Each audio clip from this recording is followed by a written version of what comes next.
அதை விட முக்கியமான விஷயம் என்னன்னு கேட்டா, நம்மள்ட்ட இருக்கிறதுலே உயர்ந்தது எதுன்னு கேட்டா உயிர்னு சொல்லுவோம்.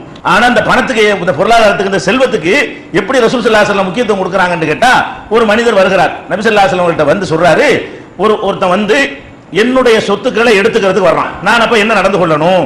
என்கிட்ட ஒரு தொகை இருக்கு, ரூபாய் இருக்கு, வீடு இருக்கு, வாசல் இருக்கு, ஒட்டகம் இருக்கு, குதிரை இருக்குது. அதை பல்க டைம் எடுத்துட்டு போறதுக்கு வர்றான். நான் என்ன செய்ய என்று கேட்கிறார். அப்ப ரசூல் ஸல்லல்லாஹு அலைஹி வஸல்லம் சொல்றாங்க, ஃபலா துஅதிஹி மாலக, உன்னுடைய செல்வத்தை நீ கொடுத்துறாத. அப்படி எடுக்க வேண்டாம்னு சொன்னா நம்மள விரும்பி தர்மம் செய்யறது வேற, பறிக்க வர்றவன்ட்ட கொடுக்கறதுங்கிறது வேற, நீ கொடுத்துறாத என்று சொல்றாங்க.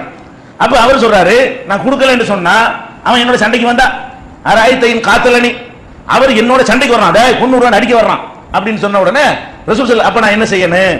ரசூல் ஸல்லல்லாஹு சொல்றாங்க, அப்ப காத்தில்ஹு, நீனும் சண்டைக்கு போ. சொத்தை பறிக்க வர்றான்ல, பறிச்சு சண்டை பிடிச்சு எடுக்க வர்றானா, திருப்பி நீனும் கூடு, நீ அவனை எடுத்து தாக்குதல் பண்ணு, தாக்குதல் பண்ணியா சொத்தை காப்பாத்து அப்படிங்கிறாங்க.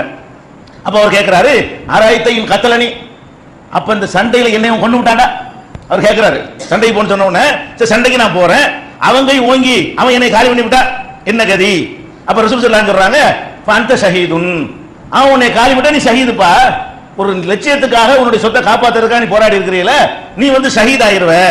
அப்ப அவர் கேட்கிறாரு, அராயத்தையின் கத்தல்து, நான் அவனை கொண்டு விட்டா, ரெண்டு சண்டை போடுறோம், அவன் என்னை கொண்டு விட்டா நான் ஷஹீத் ஆயிடுறேன், நான் அவனை கொண்டு விட்டா எனக்காக பாவம் ஏதாவது வந்துருமா?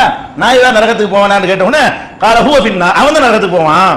எவ்வளவு அழகா சொல்றாங்கன்னு பாருங்க. நம்ம சொத்தை ஒருத்தன் பறிக்க வர்றான், பறிக்க வரும்போது கொடுக்க கூடாது, உசுர கொடுத்தாலும் என்ன செய்யணும்? அப்ப உயிரை கொடுக்க சொல்றாங்க.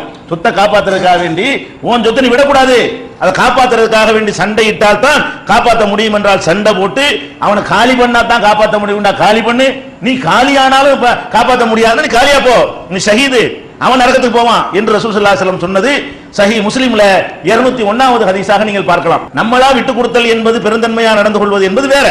அப்படி இல்லாம நம்முடைய இதை வல்கட்டாயமா பறிக்க வர்றான்னு சொன்னா காப்பாத்துறதுக்கு நீங்க பாடுபடுங்க என்று சொன்னால் இந்த பொருளாதாரத்திற்கு இஸ்லாம் எவ்வளவு பெரிய முக்கியத்துவம் கொடுத்திருக்கிறது என்பதை இதுல இருந்து வழங்கிக் கொள்கிறோம்.